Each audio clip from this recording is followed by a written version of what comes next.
is Another Year. May we call on the representatives of the said film on stage.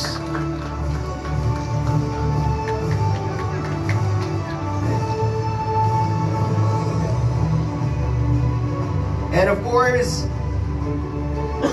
at his actor, we call on Mr. Ronald Tejones Marquez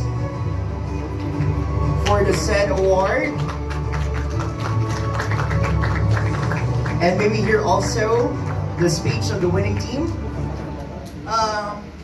Magandang gabi sa inyong lahat. Ako po si Ginong Geraldo Dimbawan, isang guro sa senior high.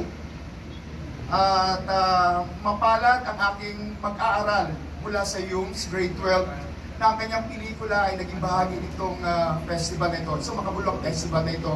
At nung nagpasa pa lamang siya ng proyekto, nung grade 11, nakita ko na ng potensya talaga itong batang ito. So, ngayon, napatunayan na ang kanyang pagiging isang mahusay na filmmaker ay iigpaw, no?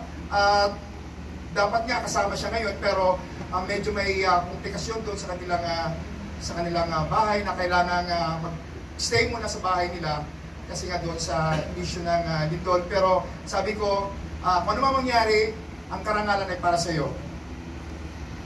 Ayun, good evening everyone. By the way, ako nga pala si Tonsor. Ayun po, anak-anakan din po ang Tatay Jake. Ayun po, nagpapasalamat po kami kay Direk Dexter po. And syempre sa lahat po ng young filmmakers po, congratulations sa inyo lahat and God bless.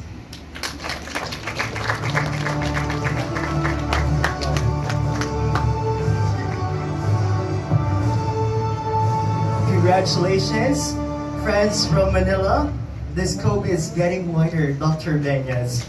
Ayan, hindi lang si Ilocos Norte, not only in CAR, but even in the National Capital Region. Thank you for joining